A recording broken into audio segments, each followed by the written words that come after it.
Boa noite a todos e todas, companheiros e as companheiras, e a todos aqueles que estão nos assistindo pelo Facebook, pelo YouTube.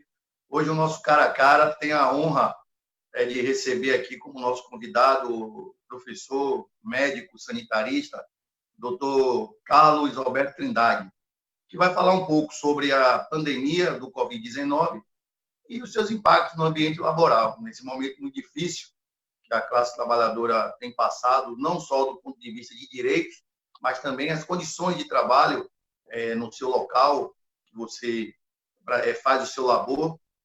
Esse momento é justamente para a gente tirar mais dúvidas, esclarecer, fazer um bate-papo, para a gente poder estar socializando com todos e todas o conhecimento aí que o nosso convidado, com certeza, vai passar para todos nós. Então, eu passo a palavra para o doutor Carlos Alberto, ele falar um pouco sobre ele, e também eu já aproveito também para que ele fale também sobre o Comitê Científico do Nordeste, que é o comitê que foi criado para assessorar os governadores do Nordeste. Nós sabemos que existe uma divergência de posição entre o governo federal e os governadores, todos os governadores do Brasil, mais especificamente o consórcio do Nordeste, formados pelos governadores do Nordeste, criou esse comitê científico para balizar as suas ações no combate ao coronavírus. E o professor médico sanitarista faz parte desse importante comitê que tem feito diversas orientações que têm sido seguidas pelo governo, pelos governos, em especial pelo nosso governador aqui do estado. Então, doutor Carlos Alberto, o senhor com a palavra. Rogério, obrigado aí pela apresentação, né? Bom, você pedindo que eu me apresente um pouco mais, eu de fato, sou médico sanitarista, né? Que é essa classificação que dá para os médicos que trabalham com a saúde pública, né? Então, a gente é aquele que está olhando as questões da epidemiologia, as questões da organização dos serviços, né? Então, é uma especialidade que a gente vem já há algum tempo se desenvolvendo, né? E, enfim, e eu estou nessas tarefas, né, do sanitarismo já há um bom tempo, né? E acho que, de fato, esse é um dos problemas. Bom, eu atualmente sou diretor-geral da Fundação Estatal Saúde da Família, a FESP, né, que é uma fundação que foi criada por municípios da Bahia, foram 69 municípios que se juntaram para criar uma instituição que pudesse dar conta de várias demandas que ela tivesse, especialmente na parte de atenção básica, na organização da estratégia de saúde da família, né?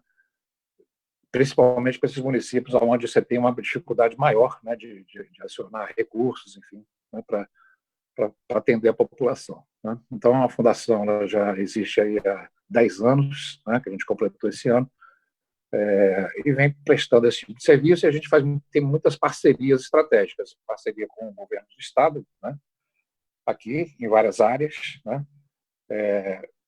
enfim, né, e ao longo do programa eu vou também falando um pouco de algumas das ações que a gente vai fazendo na fundação para a gente não gastar todo o nosso tempo aqui nessa apresentação, né? Mas, de fato, é isso, né? Eu acho que a gente, uma das ocupações nossas, e acho de todos os setores da saúde hoje, né, e fora da saúde também, está sendo se ocupar com essa pandemia, né, que é uma experiência que a humanidade não conhecia, né, nem em tempos recentes, nem em tempos remotos. Acho que a maior tragédia assim, já vivida, né, pela humanidade, muito maior do que outras epidemias e pandemias também que houve no passado, né? Enfim, e que está sendo desafiadora. A cada dia a gente tem que encontrar novas soluções, a cada dia a gente tem que encontrar novas formas, né, de nos colocar diante dessas ameaças que aparecem a cada dia, né? E, para tanto, a gente vai buscando se conhecer, né? Tanto do comportamento biológico, vamos dizer assim, da doença, né? Mas também qual é a capacidade real de resposta que a gente tem, né? Que a nossa sociedade tem, que o Estado brasileiro tem, de dar a resposta devida para esses desafios imensos, né? Então, assim, eu acho que aqui no Nordeste a gente tem essa característica, né? O Brasil fez uma opção aí na última eleição, né? Eu pessoalmente tenho bastante dificuldade de entender exatamente qual foi o recado que a sociedade mandou, né? Ao eleger um governo que tem mostrado aí um total desapreço, né? Pelas questões sociais de modo geral, né? E é exatamente num governo como esse que acontece que o mundo traz, né, essa dificuldade. Então, o que já seria em si, né, uma situação bastante complicada, né, um conjunto de atitudes de governo que já eram bastante delicadas, assim, das consequências que ela gerava, é bastante agravado quando surge uma situação como essa, né? Como eu disse, assim, ninguém conhecia, ninguém sabia, né? Uma doença que ninguém sabe exatamente como enfim, que não tem um remédio específico que possa curar, né? Mas que aí a gente vai aprendendo o que é necessário ser feito, né? Para que a doença não acabe dizimando toda a nossa população, né? Então, assim, acho que é, uma série de cuidados, né, que vem sendo adotados hoje estão sob a responsabilidade dos governos, né? E como eu disse, felizmente até, né, existe um alinhamento hoje que foi construído aí ao longo dos últimos anos, né, entre os governos dos estaduais do Nordeste, né? São 9 estados no Nordeste. E esses governadores têm conversado sobre, já vinham conversando, não surgiu agora isso, né? Mas já vinham conversando sobre várias situações que eram comuns, né? Vários problemas que eram comuns aos 9 estados e que poderiam encontrar soluções se eles atuassem de forma conjunta, né? Por exemplo, questão de compras, né? Quando os 9 estados se juntam para fazer compras para uma determinada situação, será o exemplo de hoje aí, né, dessa questão dos respiradores para UTI e tal, se consegue, né, pelo volume enfim, se consegue melhores condições de compra, de preço, enfim, e se consegue ter melhores resultados, né, nessas empreitadas todas. Enfim, né, então acho que dessas experiências que já vinham acontecendo dos governadores, então surge essa história da pandemia, e aí os governos também se debruçam sobre esse problema, né, e como é que vão poder enfrentar, seja cada um no seu estado, com a sua responsabilidade específica, mas também, ao mesmo tempo, todos juntos, quando aquilo que um está propondo serve também para o outro, serve também para o outro estado. Então, vai se juntando, né, e vai se ganhando mais força para poder ter o resultado final, né? E aí é onde a gente entra nessa história, né? Porque os governadores se organizaram, né? Nós, lá da Fundação Estatal, temos já uma parceria para algumas questões específicas do, do, do consórcio, né, que nos foi solicitado, e a gente tem respondido a isso, mas principalmente houve uma movimentação tentando atrair pessoas que pudessem contribuir pelo seu conhecimento científico, né, pela sua posição dentro dessa cadeia de pensamentos no Brasil, né, e até fora do Brasil, né, mas que pudessem contribuir exatamente com esse esforço que os governadores já vinham fazendo, né? Então, assim, na área de saúde, acho que uma área que foi muito, até pelo momento, né, ela estava muito forte, né? A gente teve a felicidade de de contar, né, aqui hoje com o trabalho do professor Miguel Nicoleles. O professor Miguel Nicoleles é conhecido aí da área de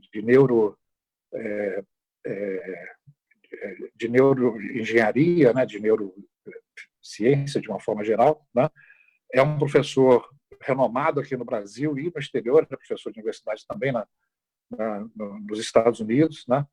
E é uma pessoa que tem uma paixão grande pelo Nordeste, né? Ele construiu aqui no estado do Rio Grande do Norte um enorme centro de pesquisas exatamente nessa área dele, que é da neurociências, que hoje é frequentado por gente do mundo inteiro lá para estudar, para ter formação, né, de doutorado, de mestrado, de tudo, né, a gente encontra lá e que é num lugar extremamente pobre, no interior do estado do Rio Grande do Norte, né, município de Macaíba, né, enfim, ele tem essa relação com o Nordeste, então, já de um bom tempo. Então, e ele também teve assim, a mesma movimentação, se aproximou dos governadores, ajudou na convocação desses cientistas, tá?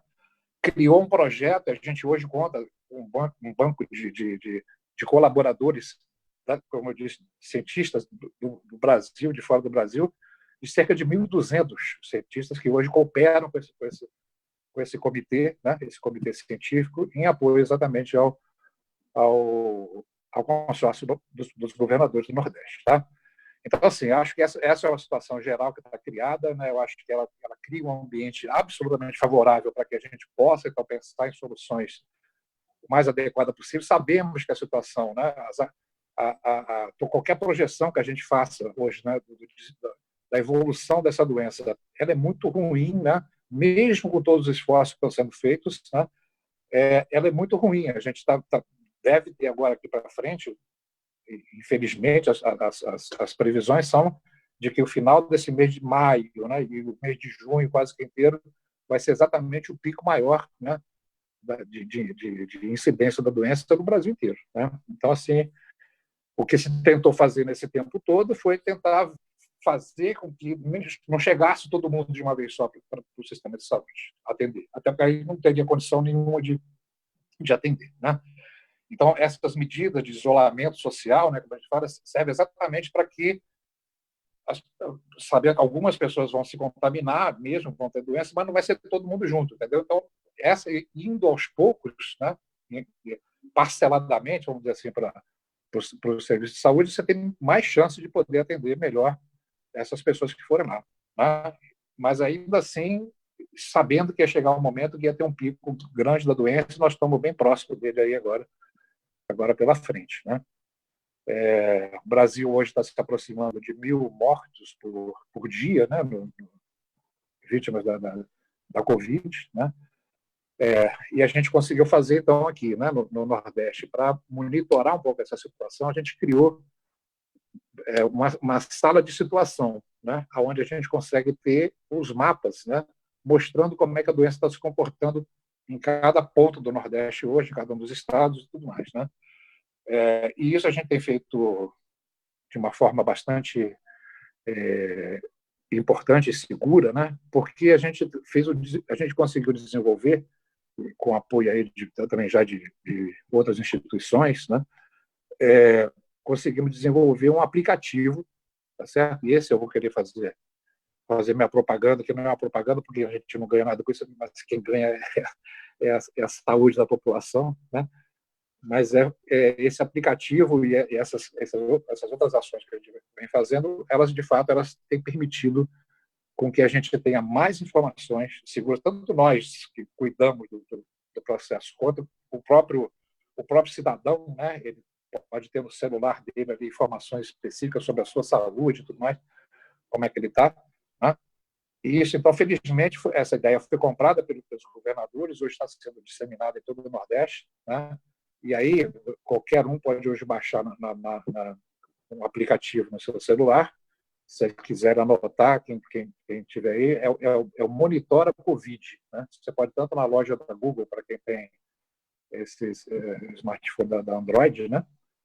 Ou então na Apple Store também, para quem tem o telefone o iPhone, essas coisas. Né? Então, assim, você pode entrar, baixar esse aplicativo e, a partir disso, preencher ali os dados, né? E a partir desse momento, você está fazendo parte dessa rede. As informações que você gerar vão compor essas informações todas que estão sendo feitas, vão colaborar com esses mapas de situação, né, que a gente está criando hoje no consórcio Nordeste, né? E, enfim, e também vai servir para que essas pessoas possam gradativamente também ter, cada vez que for acessar um serviço de saúde, já tem aquilo ali, né? Não precisa contar toda a sua história de novo. É uma forma já de identificação também, de onde você consegue juntar todos os dados que interessam à saúde da pessoa num lugar só. Né? Então, isso é importantíssimo. Né? Então, só repetindo, acho que vou repetir outras vezes durante o programa hoje, né? Chama-se Monitora Covid-19, tá?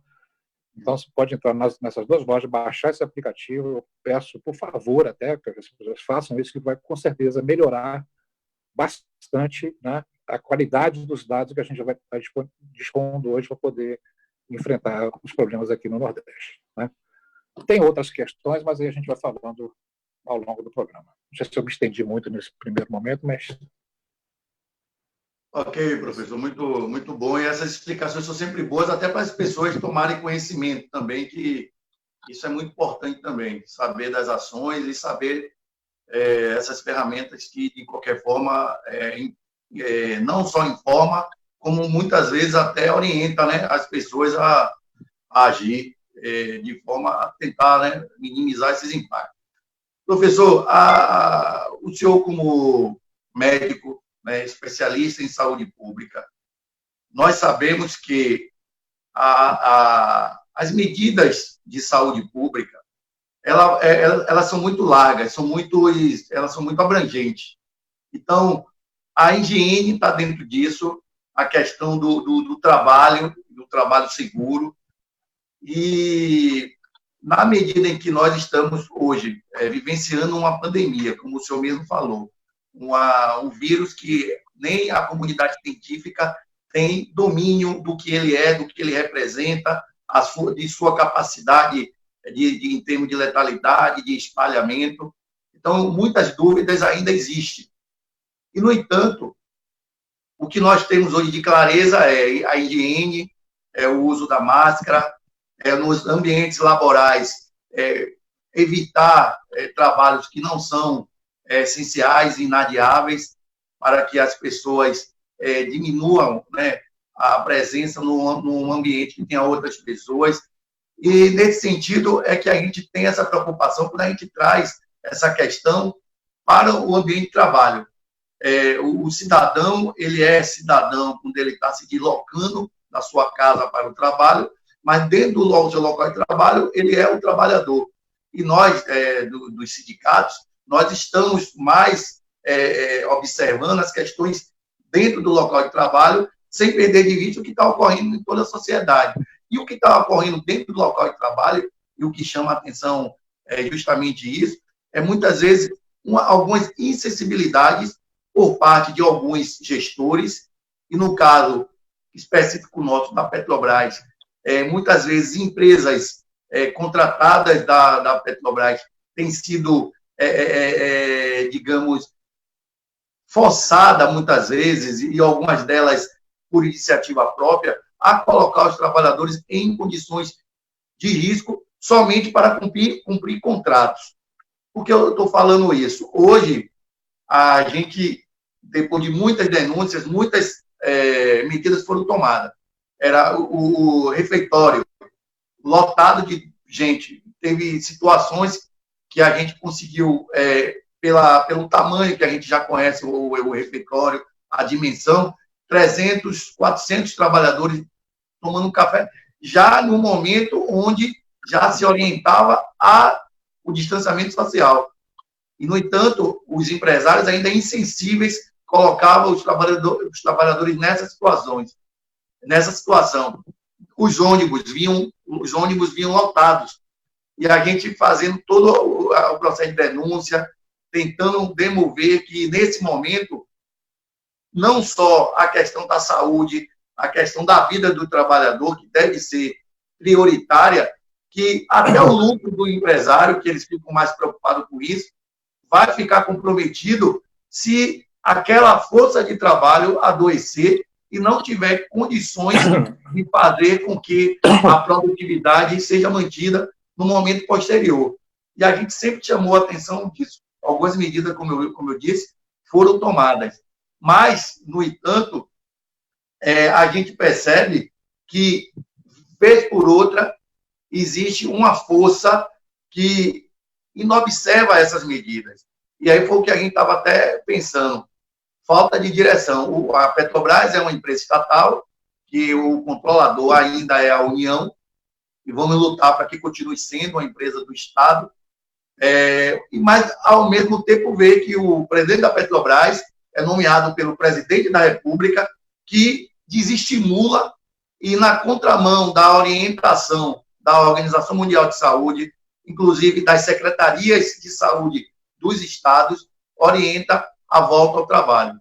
Então, nesse sentido, a gente percebe que muito disso vem dessa falta de sinergia entre o governo federal e os governos estaduais, fazendo com que as pessoas fiquem na dúvida. Os governos estaduais seguindo a orientação correta, que é a orientação da Organização Mundial de Saúde, a organização, inclusive, do próprio Ministério de Saúde desse governo, que em nenhum momento eles falaram em revogar o distanciamento social, mas o presidente da República, infelizmente, vem a público por diversas vezes, desestimular e confundir as pessoas.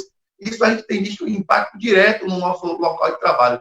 Aí eu queria que o senhor falasse um pouco sobre as consequências disso, tanto do ponto de vista da saúde, da possibilidade do adoecimento, e aí eu já trago um dado para o senhor. Hoje a Petrobras já tem 800 trabalhadores, entre próprios e terceirizados, contaminados, confirmados com Covid-19.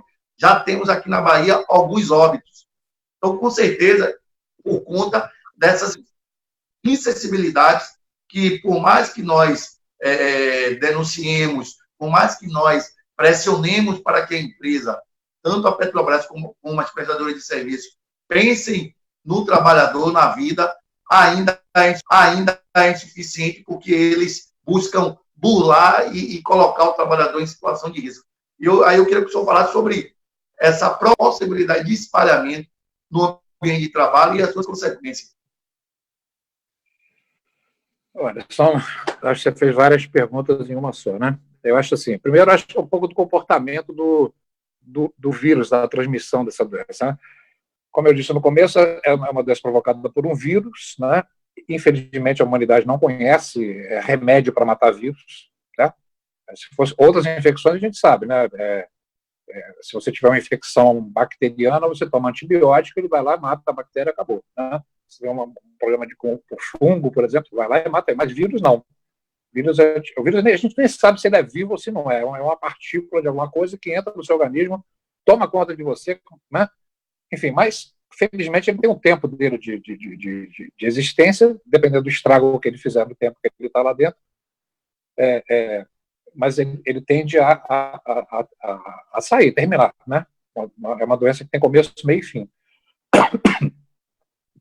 Aqui que eu queria ressaltar aqui. Eu queria ressaltar aqui que, por ele ter essa característica de não ter doença, de não ter remédio, né? Ele precisa ser prevenido de alguma forma, tá? Boa parte dessas viroses que a humanidade conhece já de mais tempo, ela conseguiu desenvolver vacinas, certo? Então, você tem, por exemplo, a criança, ela toma uma série de vacinas, né, contra tétano, difteria e tal, doenças que acometiam muitas pessoas e que hoje nasceu, tomou aquelas vacinas, está protegida para o resto da vida, tá?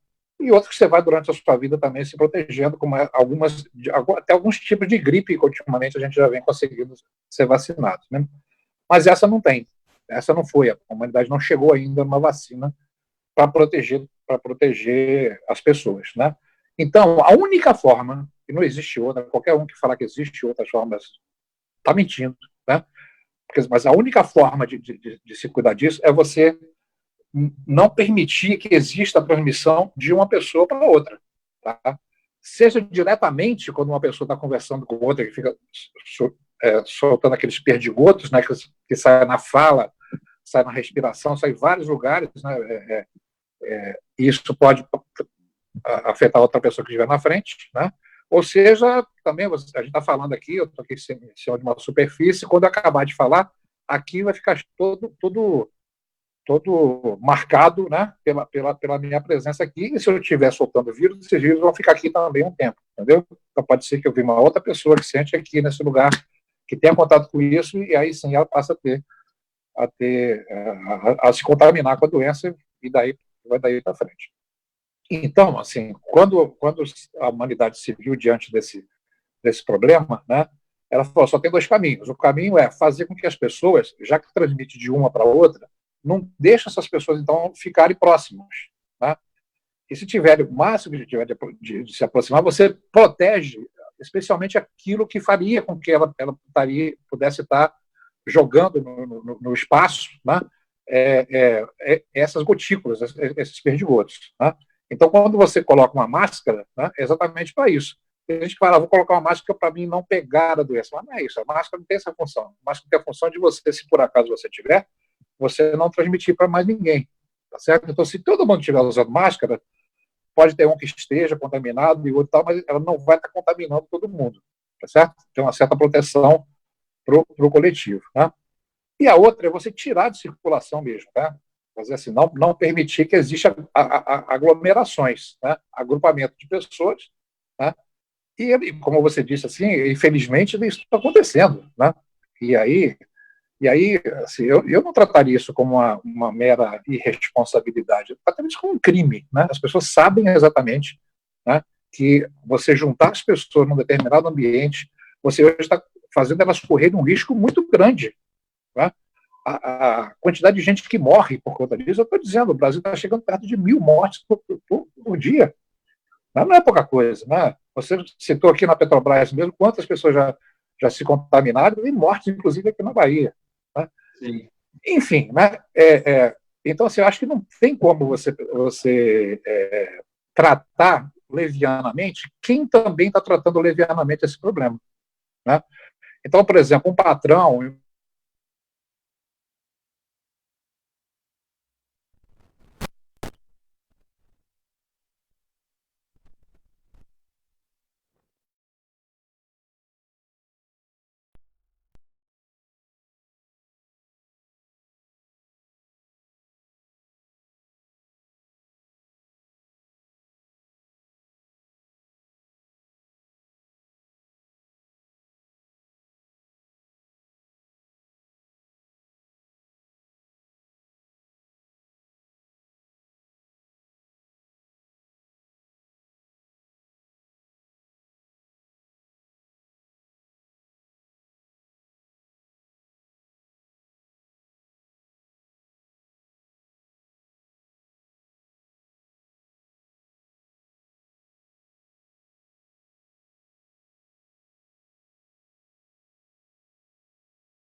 pode estar acionando a Superintendência Regional do Trabalho. Enfim, são situações que podem vir a demonstrar que aquilo que está sendo feito ali é um crime. E aí já não tem mais essa conversa mole de não, porque a economia é importante. Né? Hoje eu vi mais uma vez, né, o presidente falando porque assim, as pessoas o problema da economia vai acabar matando muito mais gente do que a própria pandemia. Né? E quando você olha assim, para o mundo inteiro, né, todo mundo tomando essas medidas, todo mundo tendo os mesmos problemas econômicos que o Brasil vai ter, né, e ninguém está tendo essa atitude de falar assim, não, deixa morrer mesmo, porque o importante é salvar a economia. Em outras palavras, é isso que ele está falando. Né? Ou seja, ele está se descomprometendo com o processo e está jogando. Infelizmente, o exemplo que você trouxe aqui é de que alguns empresários seguem exatamente nessa mesma direção.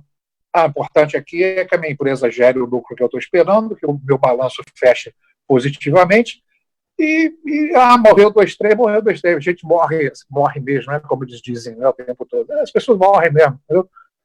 Então, assim, não pode tratar com essa leviandade toda, né, a vida humana, não pode tratar com esse nível de criminalidade, né? Eu não vou chamar só de responsabilidade, não. Vou atribuir, é crime. E é um crime doloso. A pessoa sabe que está fazendo mal, colocando as pessoas em risco. Né? E aí insistem em fazer. E aí, então, a sua pergunta é como é que a área de saúde pode ajudar em relação a isso, né? Eu acho que é isso mesmo, chamar a vigilância sanitária, ela vê as condições do ambiente de trabalho e pode olhar várias coisas, não só essa coisa da aglomeração, mas várias, né, em tempos de que a gente não está com pandemia, ver se as condições de trabalho estão adequadas, né? Se a ergonomia, essas cadeiras que a pessoa passa ali muito tempo sentada, às vezes, se elas são adequadas para a função, se ela não vai estar gerando algum problema de coluna, algum problema, né, outro na pessoa, enfim, essas sim são atribuições da área de saúde, né? Como eu disse, para isso a saúde tem poder de polícia mesmo, né, de multar, de mandar fechar, né? Coisas que são possíveis de serem feitas. Então, é isso. Mas a gente faz isso também associado aos órgãos de judiciais, enfim, aí, né, desse outro campo, que é quem pode dar. Agora, eu acho inadmissível. Né? Inadmissível você imaginar, acho que todo mundo, né, todas as empresas vão ter que fazer isso. Eu estava discutindo isso lá internamente na fundação. Né? Hoje mesmo eu estava conversando isso com o nosso diretor de gestão interna. Falando sobre isso, a gente tem que começar a pensar como é que vai ser o pós-pandemia. Né? Primeiro porque acho que não vai todo mundo... acabou a pandemia, vai todo mundo para a rua, volta à normalidade como era. Isso não vai acontecer. Eu não tenho essa ilusão, mas que é bom que ninguém tenha. Né? Eu acho que vai ser um processo onde gradualmente as coisas vão sendo reabertas, vai ser nova, as coisas retomando, né? Até que a humanidade consiga ter disponível a vacina, tá certo? E aí sim, depois que todo mundo estiver vacinado, a gente vai, bom, esse problema acabou. Né? E voltamos aonde a gente parou para cuidar disso. Né? Mas, assim, pensando que muita gente, nesse momento, não sei, no campo de vocês deve ser menos pessoas, mas muita gente hoje tem que conseguir trabalhar à distância, né? Sem precisar estar lá, o que chama do tal do home office, né? Esse trabalho, teletrabalho, são esses conceitos novos que tem aí. Essa coisa, ela acho que ela é muito positiva, entendeu? Eu acho que talvez ela não acabe, né, quando acabar a pandemia. Né? Até porque você economiza muita coisa com isso, né? Você diminui circulação, você enfim, expõe mesmo. A pessoa que possa ficar fazendo o seu trabalho de casa, né, tomara que tenha condições para fazer. E os que não tiverem, vão ter que ir com novos pactos estabelecidos, tá certo? Então, por exemplo, horário de almoço. Né? Se você tem um refeitório só e tem 100 pessoas para comer, você não vai botar 100 pessoas para comer ao mesmo tempo nesse lugar. Você vai ter que ter um horário que fique 20, com distanciamento e tal, sai esses 20, limpa tudo, entra outros 20, entendeu? Então, uma série de medidas que tem que ser feitas para... E aí isso vai impactar, com certeza, vocês aí vão viver bastante isso, né? Não é profecia, não, mas é quase ciência isso que eu estou falando, né? Vão ter que pensar mesmo, né, como é que vão se adequar os novos modelos aí de trabalho, né? O senhor falou do home office, quero fazer um comentário, né? Nós ajuizamos uma ação que a Petrobras diminuiu o salário de todos os trabalhadores administrativos e botou o pessoal a ficar em casa, mas diminuiu o salário. Só que o decreto que a empresa se baseou não abarca empresa de economia mista. Porque a gente, trabalhando em casa, temos uma falsa ideia de que trabalharemos menos. Muitas vezes a gente trabalha muito mais do que dentro da empresa e sem responsabilizar o empregador por qualquer coisa que venha acontecer com o trabalhador. Então, a gente tem essa clareza e nós ajuizamos a ação para que restabelecesse o salário dos trabalhadores. Em um momento onde quem não tem nada está sendo disponibilizado uma renda mínima, e nesse caso, muito aquém do que é necessário, mas que é uma ajuda, os R$600 que, depois de muita briga, né, que foi o Congresso lá, com a bancada dos parlamentares de esquerda que lutaram para poder aumentar, que o governo sugeriu R$200, e chegou nesses 600, que não é o ideal, mas pelo menos é uma ajuda melhor do que 200. Nesse mesmo nível, a Petrobras, que o ano passado teve um lucro de 40 bilhões de reais, achou também que precisava diminuir o salário dos trabalhadores. E é um ponto também que a gente precisa chamar a atenção, que somente 3% do faturamento da Petrobras, 3% a 5%, oscila, se eu não estiver enganado, que representa com folha de pagamento. Então, quer dizer que é muito pequeno, né, o que se gasta com folha de pagamento e com salários. Então, mesmo assim, a empresa achou que deveria diminuir o salário. Nós ajuizamos uma ação e o desembargador determinou que a Petrobras se abstivesse de reduzir os salários. Aí a empresa, eu falo isso para ver como é que está a lógica dessas pessoas que coadunam com o governo federal. Ele apenas, por conta da decisão do desembargador, resolveu botar todo mundo para trabalhar no horário normal de novo. Quer dizer que é birra. Já que eu tenho uma ordem que é para aumentar o salário de novo, aumentar não, restabelecer o salário, eu também agora vou dar uma ordem para fazer vocês trabalharem a mais, coisa que ela mesmo disse que não precisava. Quer dizer que é uma coisa absurda que a gente está vendo. Parece que é parece que eu não tenho nem, eu não sei, consigo nem nominar determinadas atitudes que têm sido tomadas por pessoas que têm alinhamento com esse governo federal. Mas a pergunta que eu quero fazer, falando um pouco do SUS, que é a questão do congelamento, né, dos 20 anos, né, que foi aprovado, dos gastos sociais, aí inclui o gasto de saúde, onde o SUS, por conta desse congelamento, não pôde ir. Já tinha problema com recursos, isso é óbvio, mas pior ficou com esse congelamento. Então, a questão de você planejar. Então, quando você tem uma liberdade de investir, você pode planejar. Planejar no sentido de buscar a melhoria daquele serviço. Nós, com esse engessamento, ficamos mais difícil de fazer esse planejamento. Aí vem a pandemia, onde, claro, que tem o decreto que permite o gasto a mais, mas esses gastos que não se observa o que está previsto na lei, são gastos emergenciais, que termina sendo um gasto que é feito sem planejamento e que vai servir para aquele momento, que é importante, mas tira todo o processo de planejar um sistema único de saúde. O outro ponto que vem a calhar nesse sentido. As empresas, embora tenha tido e tenham recebido alguns tipos de estímulo para mantê-la em funcionamento, têm demitido, principalmente em um setor que não há justificativa. Por exemplo, no setor petróleo, o setor que nós atuamos. A Petrobras, através das empresas terceirizadas, anunciou que vai paralisar 10 sondas entre Bahia e Sergipe. Isso representa o processo de desmonte da Petrobras no Nordeste, já é evidente, já é claro para a população. Mas está tentando a todo custo acabar, extinguir a Petrobras no Nordeste e também aqui na Bahia.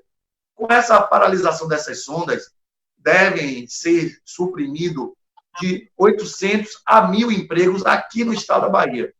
Então, no momento de pandemia, onde tem se buscado criar uma renda para poder essas pessoas poderem ficar em casa, fazer seu isolamento, não adoecer e, por consequência, não abarrotar o sistema de saúde que não entra em colapso, aí vem uma empresa como a Petrobras, numa lógica totalmente inversa, como eu falei, insensível, e aí eu entendo que é mais do que sensibilidade, sabendo que essa decisão pode matar pessoas, aí sai da insensibilidade e vai para crime, de fato.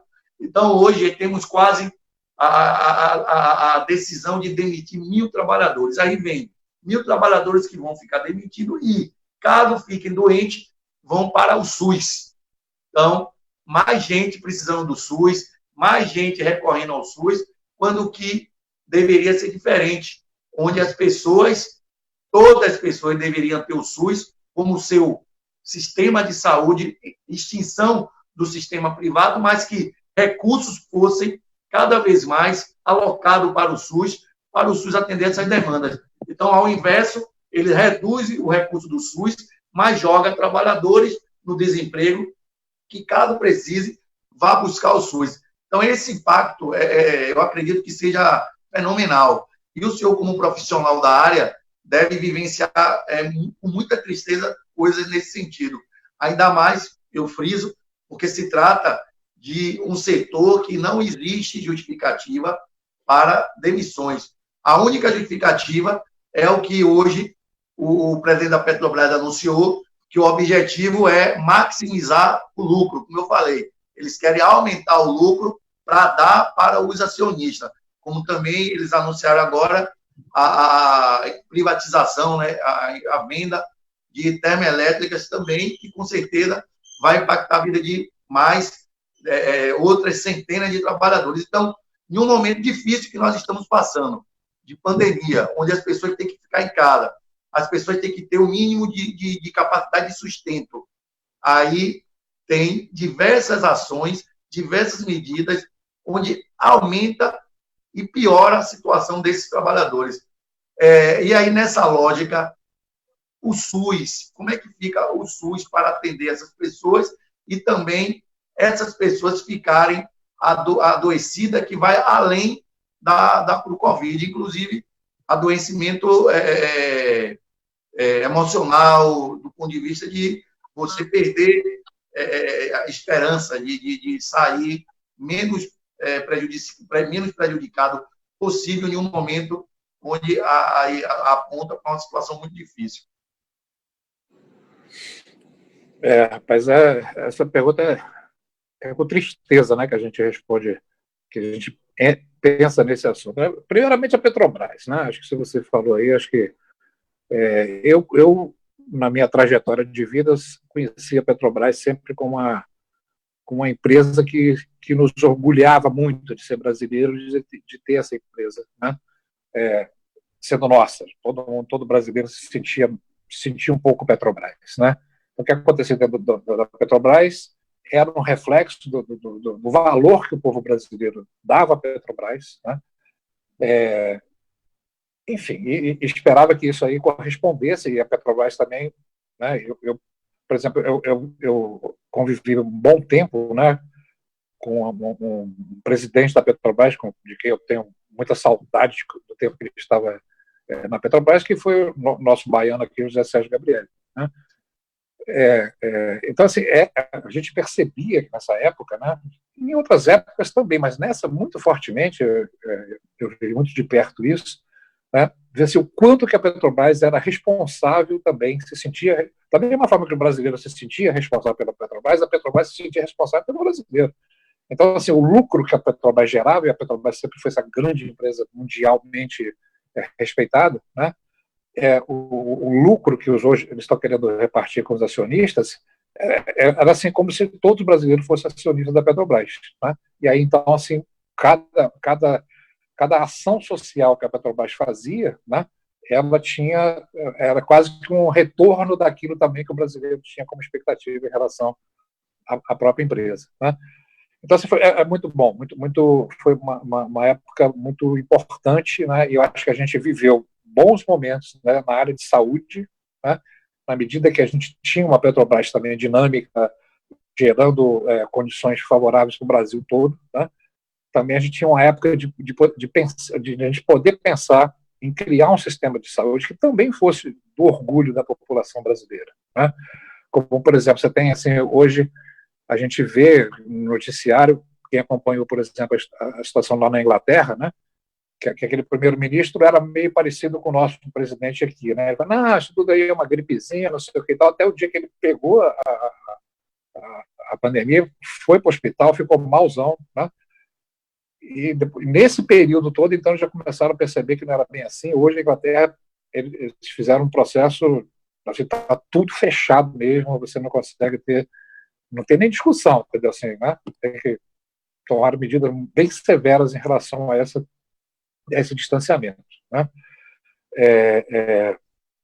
Então, assim, na Inglaterra, quem cuidou do primeiro-ministro foi o sistema público de saúde lá, o NHS, né? E todo o inglês, todo o britânico, ele tem muito orgulho desse sistema de saúde deles, né? E ele é muito bom mesmo, né?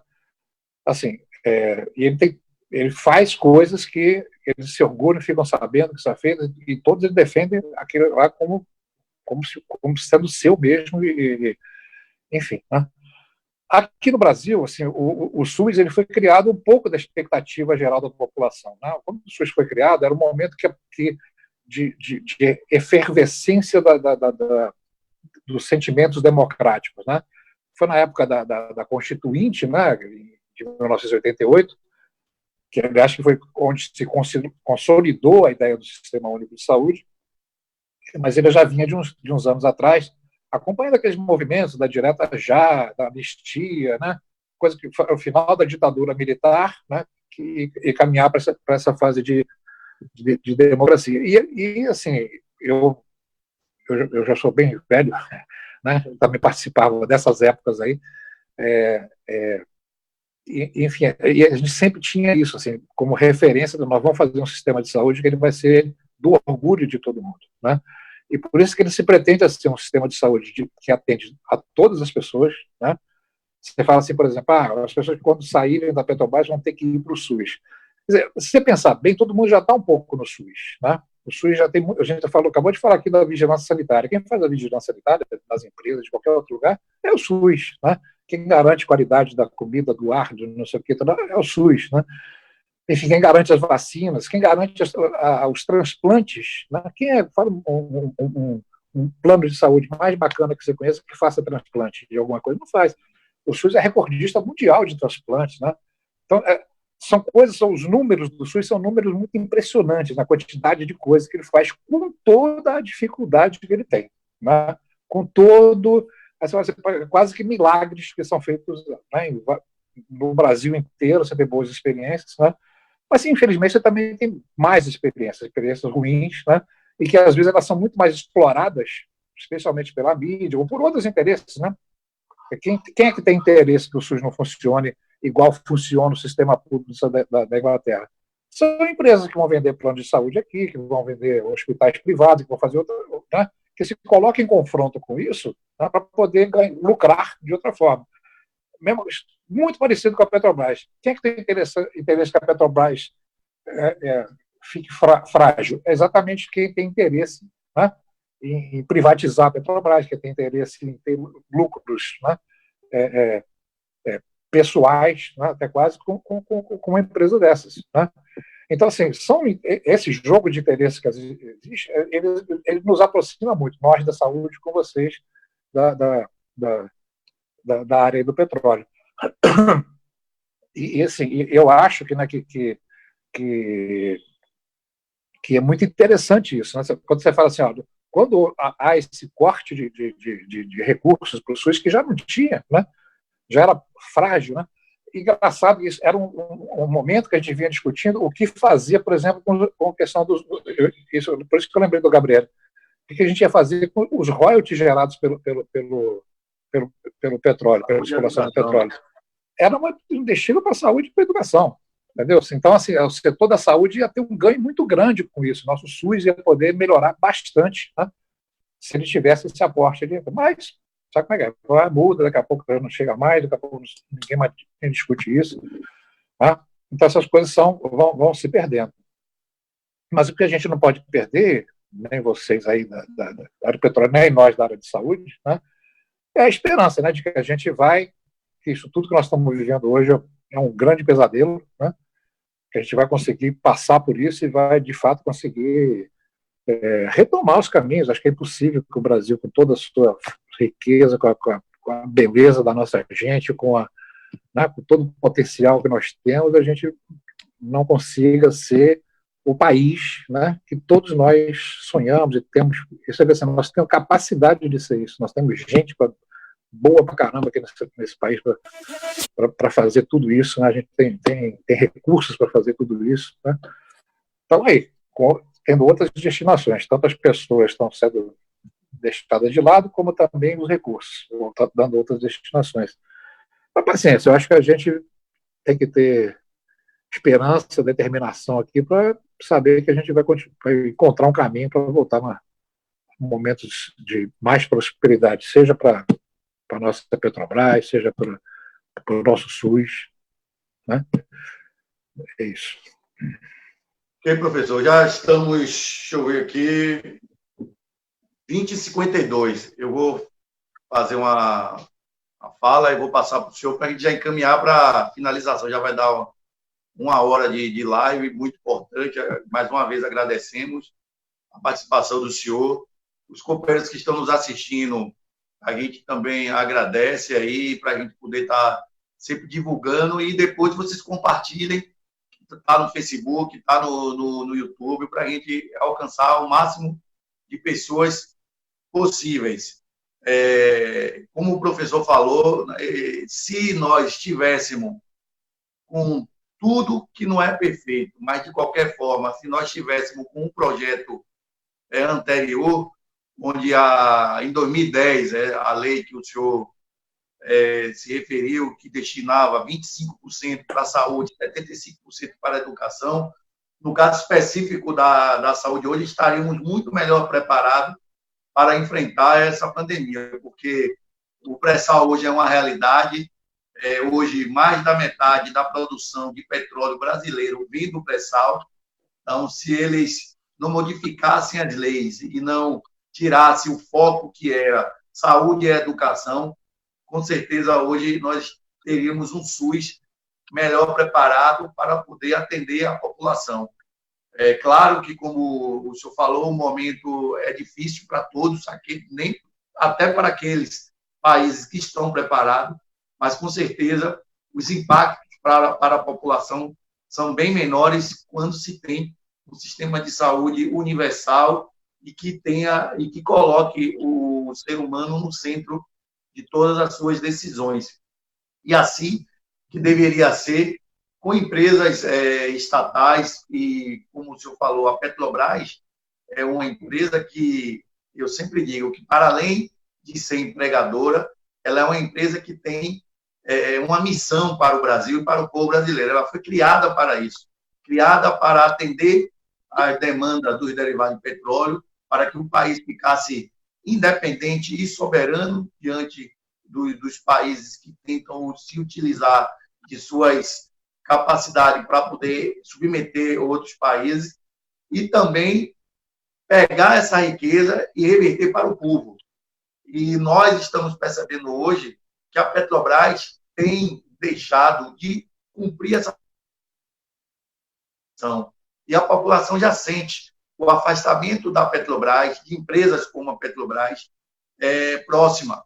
Porque a Petrobras hoje, como eu falei, nós temos o petróleo, nós temos refinarias, 13 refinarias que produzem os derivados de petróleo, e nós estamos vivenciando a população carente, precisando do gás de cozinha, e nós poderíamos, eu falo, a Petrobras, por decisão política do governo federal, poderia estar colocando ou o botijão de gás a um preço subsidiado, a um preço justo, ou está doando para essa população, porque, nesse momento, toda ajuda é bem-vinda. E, nesse caso da Petrobras, não seria uma ajuda, seria a repartição da riqueza que pertence ao próprio povo.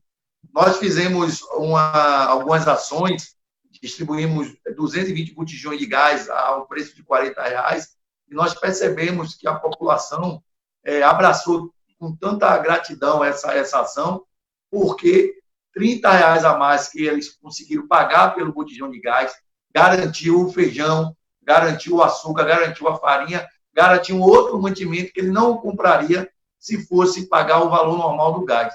Então, hoje a gente percebe essa falta de participação da Petrobras, essa falta de contraprestação para a população, que é a verdadeira dona, que é a verdadeira dona dessa riqueza, e, infelizmente, nesse momento, era um momento que nós poderíamos ter essa empresa cada vez mais próxima. Nesse sentido, a gente fica um pouco triste, porque estamos vendo uma contramão, o desmonte, a entrega desse patrimônio ao capital internacional. O petróleo do pré-sal tem sido leiloado e entregue, a Petrobras tem sido fatiada, privatizada, entregue, muitas vezes hibernada, e quando a gente lembra do ex-presidente da Petrobras, José Sérgio Gabrielli, de fato, eu não tenho como falar de presidentes anteriores, mas tenho como falar, através da história, que eu não tenho dúvida que o presidente José Sérgio Gabrielli foi o melhor e maior presidente que a Petrobras já teve, pelos feitos provados que ele fez à frente da Petrobras. Não é mero elogio.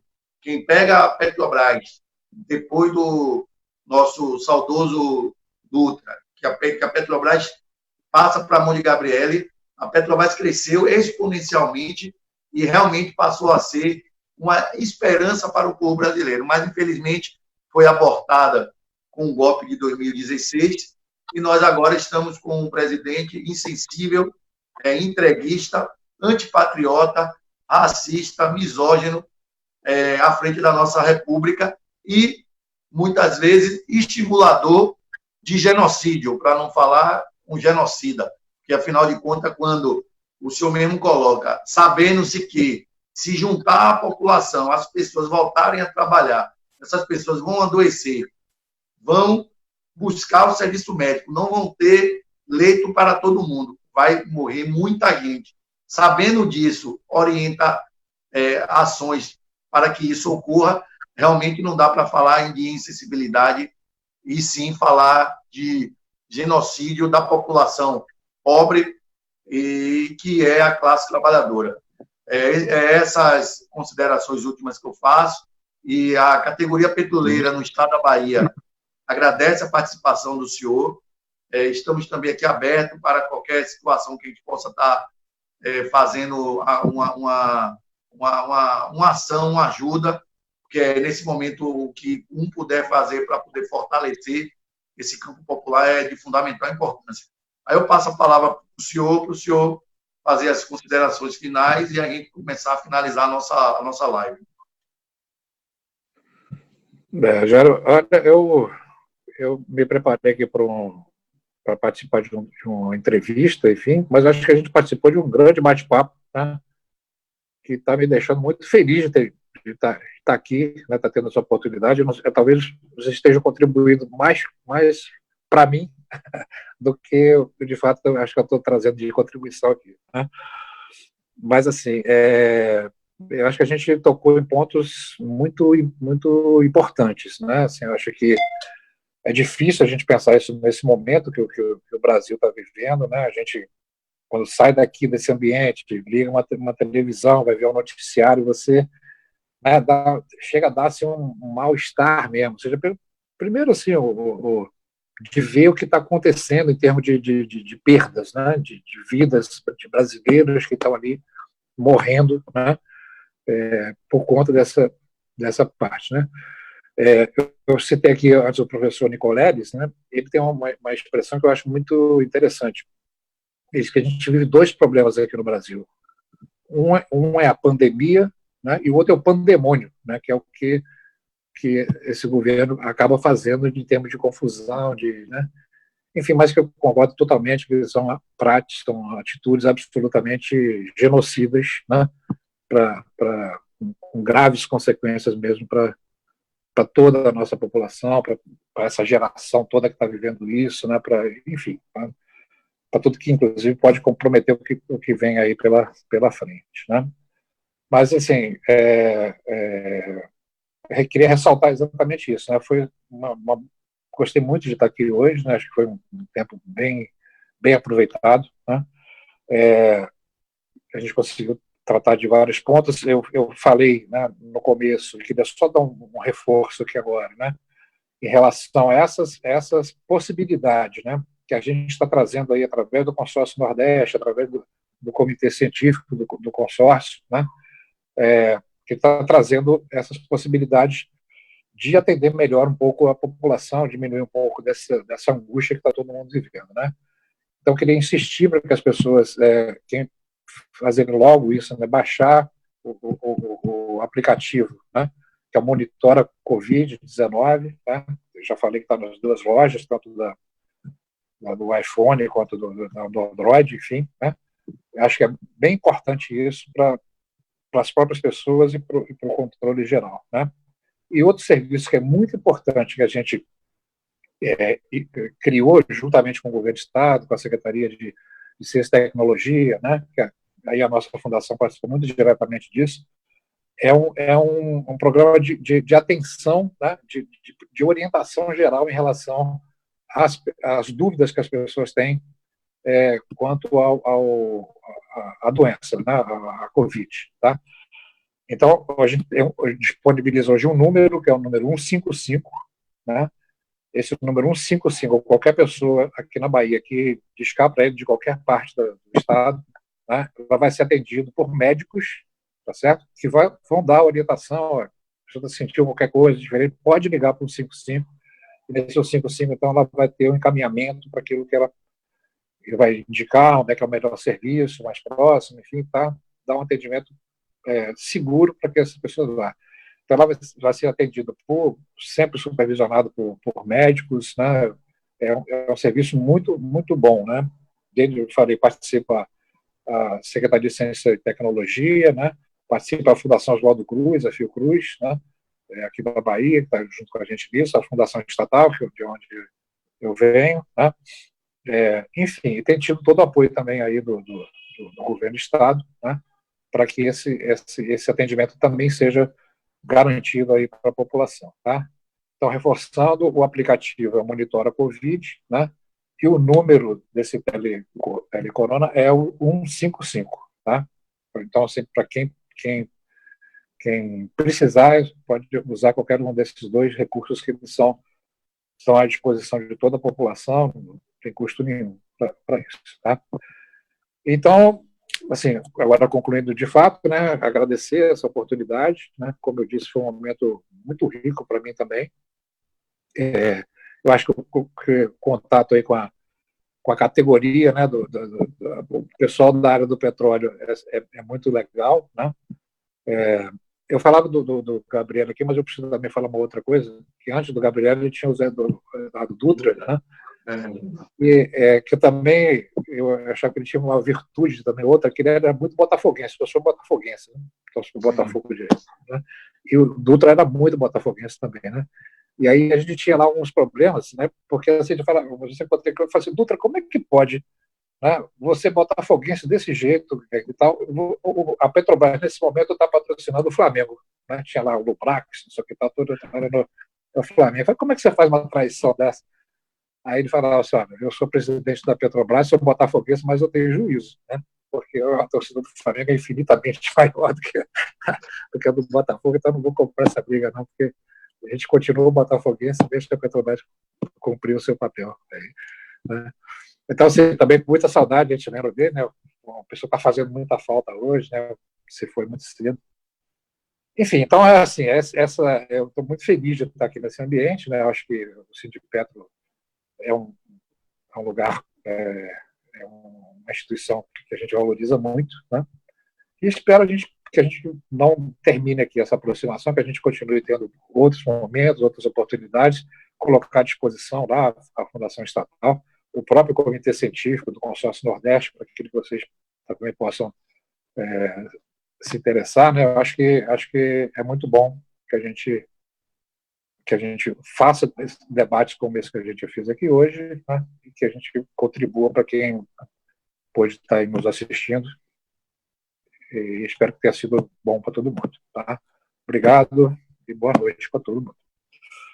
Ok, professor, com certeza foi muito bom para todos. E aí eu reforço, vamos baixar o aplicativo, está no Android e no iPhone. Eu mesmo vou baixar o meu agora. Eu tinha um linkzinho que é da Organização Mundial de Saúde, que vê a movimentação do coronavírus no mundo todo. Mas agora eu vou baixar esse específico aqui, o Comitê Científico, e também lembrar do 155, que é muito importante, porque tira dúvidas. As pessoas ligam, conversa com o médico e explica como é que está se sentindo, porque tem muita gente nervosa. E nesse momento é normal ficar nervoso e nervosa. Então a gente liga para o médico, estou sentindo isso, e aí não precisa você se deslocar para lugar nenhum, porque pode ser coisas que se resolva com telefonema mesmo. Então, uma orientação é sempre bem-vinda, principalmente de um médico, de um especialista da área. Quem puder, fique em casa. Quem não puder, se for sair, usem máscara. lembrando de higienizar as mãos, se estiver na rua, levar seu frasquinho de álcool em gel, em casa, lavar com água e sabão. E é isso, nos proteger para que a gente consiga passar essa fase com menos impacto possível e a gente consiga voltar aos poucos à nossa vida normal. Agradeço mais uma vez ao senhor, obrigado, e a todos e a todas que estão nos assistindo. Valeu, um abraço.